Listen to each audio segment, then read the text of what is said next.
거주공제, 납부유예 신설 등 미세 조정안도 함께 검토. 양도세는 1주택 비과세 기준선 9억에서 12억 단위란 내달 결론. 서울 남산에서 바라본 서울 시내 아파트 단지. 박용주 광민서 기자. 더불어민주당의 27일 정책의원총회로 종합부동산세와 양도소득세 등 부동산 관련 주요 세제의 개편 방향성이 좁혀졌다. 백가쟁령 상황을 벗어나 유력안을 도출한 것만으로도 의미를 부여하는 시각이 있다. 종부세는 상위 2%를 과세 대상으로 삼는 대규모 개편안과 현재 기준선을 유지하는 가운데 실거주 공제와 납부유예를 신설하는 미시조정안으로 압축됐다. 양도세는 1세대 1주택자에 대한 비과세 기준금액을 기존 9억 원에 12억 원으로 확대하는 방안이 단일안으로 검토되고 있다. 전국 공동주택 공시가격 변동률 종부세 대상 12년 새 0.6%에서 3.7%. 올해 86만 명 추정. 여당이 이날 제시한 종부세 개편 방안은 한 가구 1주택자의 경우 공시지가 상위 2%에만 과세하거나 공시지가 기준선을 유지하는 가운데 10년 이상 거주 공제를 신설하고 납부유예 제도를 도입하는 방식이다. 상위 2% 과세안이 부동산 특위안이고 거주공제와 납부유예를 신설하는 안이 정부안인데 특위안이 종부세 기준선 자체를 조정하는 방안이어서 효과가 크다. 종부세는 부동산 보유 정도에 따라 과표가 결정되는 세금이다. 한 가구 1주택자의 경우 공시지가 9억 원을 넘는 경우 종부세 과세 대상이 된다. 문제는 주택 가격이 너무 올라버렸다는 것이다. 종부세 부과 기준선인 9억 원은 2009년 도입된 후 제자리인데 주택가격 상승률은 평균 28%를 기록하다 보니 9억 원 초과 아파트가 6배나 늘었다. 아파트 기준으로 보면 종부세 대상 아파트는 2009년 0.6%에서 올해 기준 3.7%로 늘어난다. 종부세가 중산층세가 돼간다는 얘기를 듣는 이유다. 국회 예산정책처 추계를 보면 올해 주택분 종부세액은 지난해보다 많게는 234% 증가한다. 과세 인원도 같은 기간 67만 명에서 많게는 86만 명까지 늘어난다.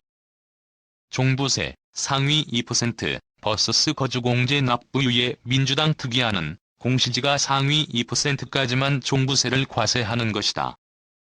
부유세의 성격이 있는 종부세 도입 취지에 맞게 고액의 부동산 보유자에 대해서만 종부세를 과세하겠다는 것이다.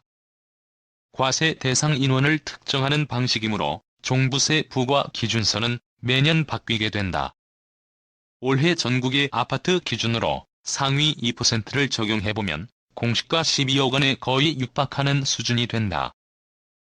공시가 9억에서 12억 원 구간인 26만 7천호가 종부세 대상에서 빠지게 된다. 다만 이는 공동주택 대상의 통계이므로 단독주택 등을 합치면 다소 변동 소지가 있다. 그래픽 종합부동산세 기준 인상 시 부과대상 변화. 연합뉴스 자료. 그래픽 정부안은 현행 공제금액 기준인 9억 원을 유지하되 공제와 납부유예 제도를 신설하는 등 미시 조정안이다. 납부유예는 양도, 증여, 상속 등 자산의 소유권 변동 시점까지 납부를 늦춰주는 방안이다. 대신 세법상 이자 상당액을 낸다. 실거주 중인 한 가구 1주택자로서 60세 이상이고 전년도 소득이 3천만 원 이하라는 조건이 붙는다. 10년 이상 거주하는 경우 장기거주세의 공제 10%도 추가해준다. 다만 고령자 공제와 장기 보유 공제의 합산 한도는 80%를 유지한다. 95%로 인상된 공정시장가액 인상을 유예하겠다는 의미다. 주택분 공정시장가액 비율은 90%로 동결한다. 전년 대비 종부세액 증가분을 전액 지자체에 교부하되 증가분의 50%를 서민주거 복지에 활용한다. 1세대 1주택 양도세 비과세 기준선 9억에서 12억 검토. 1주택자의 부동산 양도소득세 부담도 줄여주는 방안이 모색되고 있다. 여당은 1세대 1주택자의 경우 양도세 비과세 기준 금액을 실거래가 9억 원에서 12억 원으로 상향하는 방안을 특위의 단일안으로 검토하기로 했다. 주택가격이 올랐으니 1세대 1주택자의 양도세 비과세 기준도 올려주는 것이다. 이 역시 주택가격 급등에 따른 조치다. 단, 고가주택에 대해서는 양도세 공제를 차등적으로 적용하는 방식을 검토한다. 이는 결국 1주택자의 갈아타기를 돕는 취지다. 현행 소득세법은 장기 보유, 거주주택에 대해 40%씩 최대 80%까지 세금을 공제해준다. 앞으로는 차익 규모에 따라 공제율을 다르게 적용하는 방식을 검토한다. 특위는 브리핑에서 양도 차익이 10억에서 20억 원이면 장기 보유 공제율을 최대 40%가 아닌 40%에 80%를 곱한 32%만 해주는 방식을 예시로 들었다. 이는 재산 증식 목적으로 고급 호화 주택 1주택만 갖는 경우에 대한 형평성의 문제를 해결하기 위한 방안이다.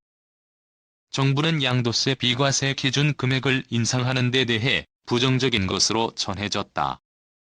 종부세와 달리 주택 매각으로 이미 현실화한 소득이 발생했다는 점, 기존 제도상으로도 장기 보유와 고령자 공제 등을 통해 최대 80%까지 공제를 받을 수 있다는 점 등이 반대 논리로 작용하고 있다. 여당은 특위안을 중심으로 정부 및 전문가와 협의를 거쳐 4달 중 결론을 내겠다는 입장이다. 당내 반발이 클 경우 현행 제도를 유지하는 방안으로 흘러갈 가능성도 남아있다.